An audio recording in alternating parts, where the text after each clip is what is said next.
Now, I'm going to give you a story. It's an Indian story about an Indian woman and her journey. Let me begin with my parents. I'm a product of this visionary mother and father.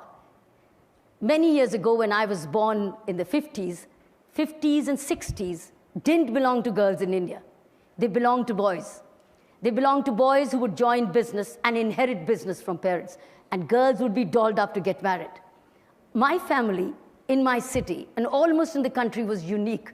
We were 4 of us, not one, and fortunately no boys. We were 4 girls and no boys. And my parents were part of a landed property family. My father defied his own grandfather, almost to the point of disinheritance, because he decided to educate all 4 of us. He sent us to one of the best schools in the city and gave us the best education. As I've said, when we're born, we don't choose our parents. And when we go to school, we don't choose our school. Children don't choose the school. They just get the school which parents choose for them. So this is the foundation time which I got. I grew up like this, and so did my other 3 sisters. And my father used to say at that time, I'm going to spread all my 4 daughters in 4 corners of the world. I don't know whether he really meant, but it happened. I'm the only one who's left in India. One is a British, another is an American, and the third is a Canadian. So we are 4 of us in 4 corners of the world. And since I said they're my role models, I followed 2 things which my father and mother gave me. One, they said, life is on an incline. You either go up or you come down. And second thing which has stayed with me, which became my philosophy of life, which made all the difference, is 100 things happen in your life, good or bad. Out of 100, 90 are your creation. They're good, they're your creation. Enjoy it. If they're bad, they're your creation. Learn from it. 10 are nature sent, over which you can't do a thing. It's like a death of a relative, or a cyclone, or a hurricane, or an earthquake. You can't do a thing about it. You've got to just respond to the situation.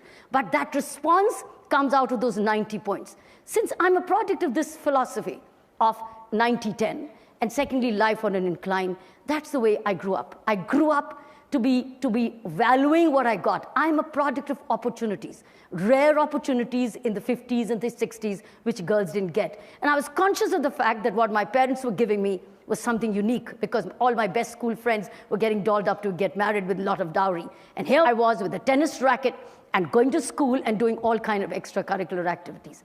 I thought I must tell you this. Why I said this is the background. This is what comes next. I joined the Indian Police Service as a tough woman, a woman with indefatigable stamina, because I used to run for my tennis titles, etc. But I joined the Indian Police Service.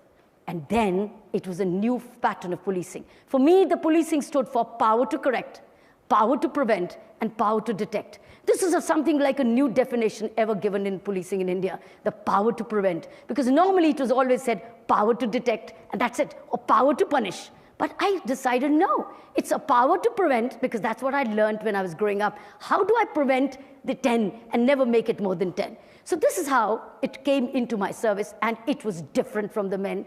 I didn't want to make it different from the men, but it was different because this is the way I was different. And I redefined policing concepts in India. I'm going to take you to 2 journeys, my policing journey and my prison journey.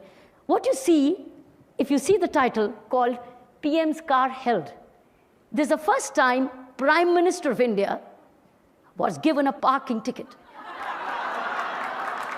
That's the first time in India, and I can tell you, this is the last time you're hearing about it. It will never happen again in India, because now it was once and forever. And the rule was, because I was sensitive, I was compassionate, I was very sensitive to injustice, and I was very pro-justice. That's the reason, as a woman, I joined the Indian Police Service.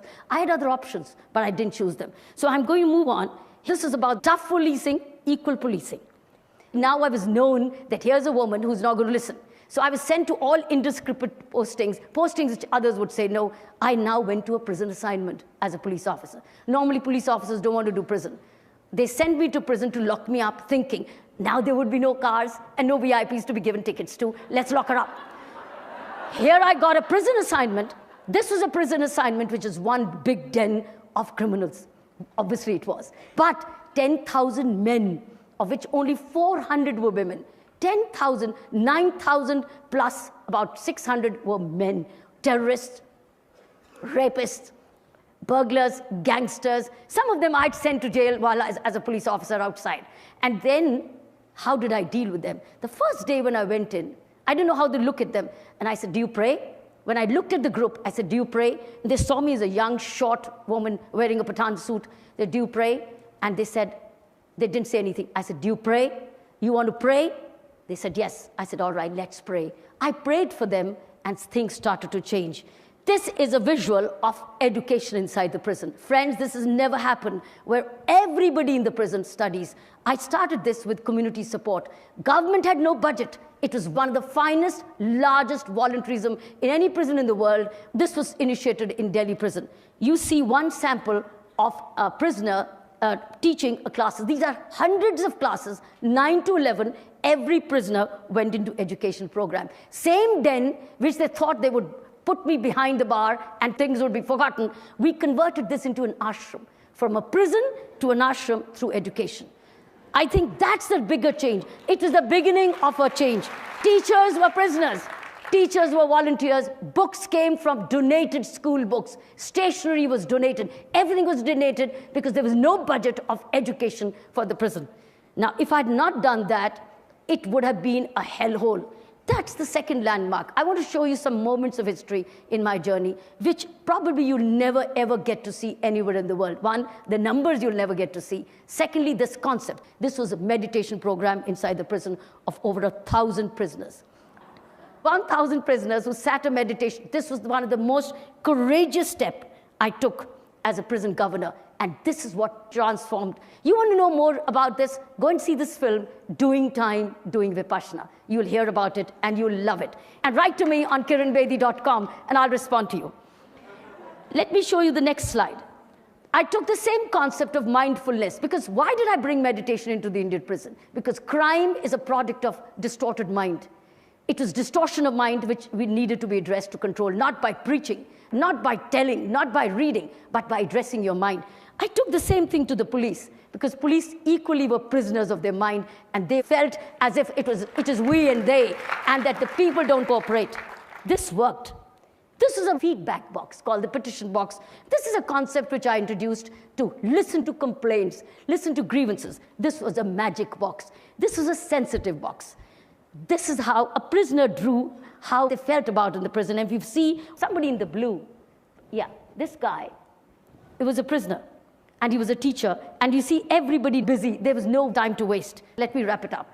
I'm currently into movements of education of the underserved children, which is thousands. India is all about thousands. Secondly is about anti-corruption movement in India. That's a big way. We, as a small group of activists, have drafted an ombudsman bill for the government of India. Friends, you will hear a lot about it. That's the movement at the moment I'm driving, and that's the movement and a mission of my life. Thank you very much. Thank you. Thank you very much. Thank you. Thank you.